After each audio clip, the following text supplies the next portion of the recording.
मेरे तमाम तरह ख्यालात फ़कत एक चीज़ के इर्द-गिर्द रिवॉल्व करते हैं और वो है एक आइडियल लाइफ़। और मेरे नज़दीक एक आइडियल लाइफ़ में 2 कंपोनेंट्स होते हैं, एक तो उसके अंदर सुकून होता है और दूसरा उसमें सलाहियतों का भरपूर इस्तेमाल होता है। अब इंसान की सुकून में एक बहुत बड़ा खलल उस वक़्त आता है, जब वो कहता है कि भाई मैं हकीकत को एक्सेप्ट नहीं करूँगा। मैंने कितने लोगों से पूछा और उनको ऐसा लगता है कि उनके पेरेंट्स दुनिया के बेहतरीन पेरेंट्स हैं। उनके सारे फैसले बिल्कुल सही और उनके फ़ायदे के लिए थे। हालाँकि दिस इज़ इम्पॉसिबल। मतलब आप किस तरीके से कह सकते हैं कि हर पेरेंट अपने बच्चों के लिए बेहतरीन साबित हो सकता है? कितने फैसले हम मैंने देखा कि पेरेंट्स लेते हैं अपने बच्चों के लिए बट वो सही नहीं होते।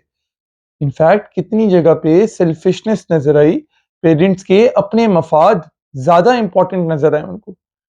तो ये चीज़ें बहुत ज़्यादा नॉर्मल हैं और कैसे हर पेरेंट बेहतरीन हो सकता है? जिस तरह हर इंसान बेहतरीन नहीं हो सकता, उस तरह हर पेरेंट बेहतरीन नहीं होता। जिस तरह इंसानों में कैटेगरीज़ है, कुछ अच्छे होते हैं, कुछ बुरे होते हैं, कुछ नॉर्मल होते हैं, उसी तरह पेरेंट्स में भी कैटेगरीज़ होती हैं। सिमिलरली आप जब किसी मैरिड कपल के पास जाएँ और उनसे पूछेंगे भाई तुम्हारी बीवी कैसी है? फिर आप बीवी से पूछेंगे तुम्हारा शौहर कैसा है? वो ये कहेगी कि मेरा शौहर जो सबसे बेहतरीन शौहर है। मुझे लगता है इस तरह की जो हम लोग स्टेटमेंट्स देते हैं, वो सिर्फ़ और सिर्फ़ अपनी इनसिक्योरिटीज़ की वज़ह से होते हैं। क्योंकि हमें ये होता है कि यार अगर हमने एक्सेप्ट किया या हमने प्रॉब्लम को डिस्कस किया, तो उससे जो है वो सामने वाला क्या सोचेगा कि मैं खुश नहीं हूँ। हम लोग इस बात को भूल जाते हैं कि भाई दिस इज़ लाइफ़ और इसका परफेक्ट होना इम्पॉसिबल है। और साथ में हम एक और बहुत इम्पोर्टेंट चीज़ भूल जाते हैं कि जब तक हम अपनी आँखें बंद रखेंगे, तब तक हम प्रॉब्लम को आइडेंटिफ़ाई नहीं कर पाएँगे।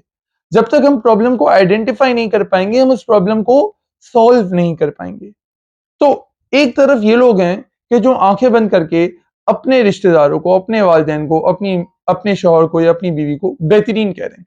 जब ये बेहतरीन कह रहे हैं तो वो जो प्रॉब्लम्स एग्ज़िस्ट करते हैं उस रिलेशनशिप में उनको डिस्कस नहीं किया जा रहा। जब उनको डिस्कस नहीं किया जा रहा तो उनका सॉल्यूशन नहीं निकाला जा रहा और प्रॉब्लम्स उसी तरीके से उनकी ज़िंदगी को तबाह करते जा रहे हैं। अब दूसरी तरफ वो लोग हैं कि जो प्रॉब्लम्स को तो एक्सेप्ट करते हैं, लेकिन वो इतना ज़्यादा एक्सट्रीम एंड पे चले जाते हैं कि उनको सिर्फ़ प्रॉब्लम्स नज़र आ रहे होते हैं और वो ये भूल जाते हैं कि प्रॉब्लम्स का होना नॉर्मल है, असल चीज़ ये है कि हम सॉल्यूशन निकालें। वो हर वक़्त बातें सुनाते रहते हैं, ताने देते रहते हैं, उन लोगों से डिस्कस करते रहते हैं जिन लोगों से कोई ताल्लुक नहीं है। और जब हम बात कर रहे थे इस बात की कि हम एक्सेप्ट नहीं करते, तो उससे मुराद ये नहीं थी कि आप घर-घर जाके इन्फॉर्म करो कि मेरे वालिदैन में ये प्रॉब्लम है, मेरे शौहर में ये प्रॉब्लम है, ये मेरी बीवी में ये प्रॉब्लम है। द पॉइंट वाज़ आप उन लोगों के साथ डिस्कस करो, जिनका आपको लगता है कि आपकी मदद कर सकते हैं। वो आपको बेहतर सॉल्यूशन सजेस्ट कर सकते हैं।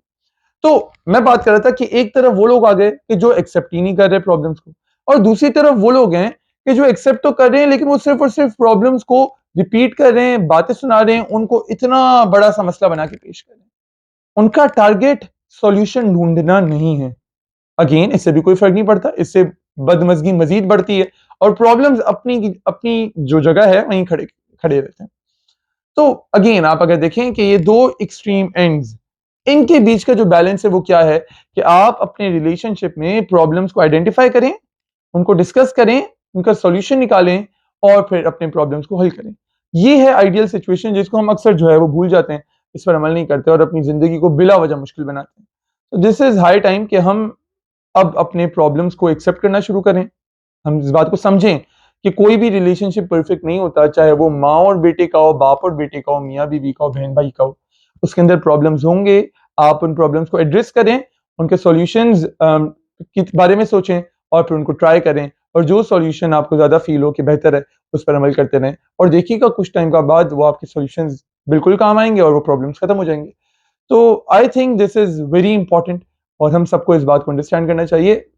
मुझे तो इससे काफ़ी हेल्प हुई है। मुझे जितनी बार भी अपनी फैमिली में किसी से भी प्रॉब्लम था, आई डिस्कस्ड इट और उससे फ़ायदा हुआ। मैंने देखा है लोगों को बोलते हैं यार बात करने से क्या होगा? बात करने से बहुत कुछ होता है।